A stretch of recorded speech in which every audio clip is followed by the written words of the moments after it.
Bagay-bagay, hindi kailangan na mapasok kami or anybody sa Duterte 7.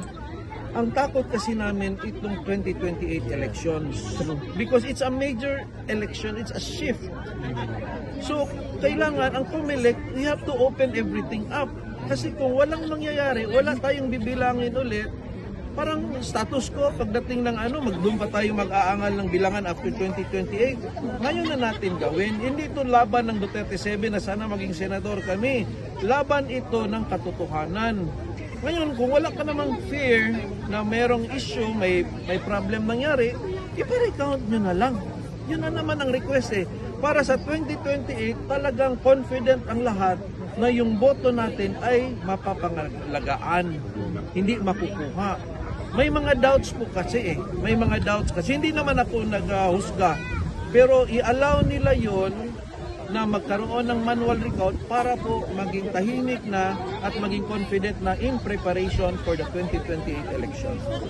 Yes, Dr. Mata. Ako lang Bisaya ka, sir, no? Bisaya, Bisaya. Bisayaon lang nako kaning. Akong gusto nga kanang Smartmatic machine, walain na yan. Kasi ang nangyari ngayon, nga hindi na nanalo ang Duterte team, maraming nagagalit. Dahil ang bumuto dito, nakalista na sila bago umalis.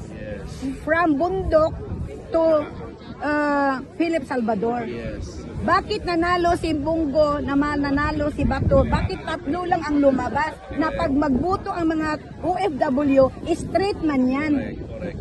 So I agree na kailangan natin ng recount. Kaya para nga, yung mga nasa isip ninyo ay talagang masiayos. Oo. No, sabihin natin na yan lang kasi ang sa isip mo. Okay. Then recount. Wala naman kaya kayong kinakatakutan. So ipa-recount lang po. Yun ang ating request. ako magsabi ako, hindi manalo si Kiko Pangalinan at saka si Lito Lapid, ha? I'm just telling the truth. No. Respect that.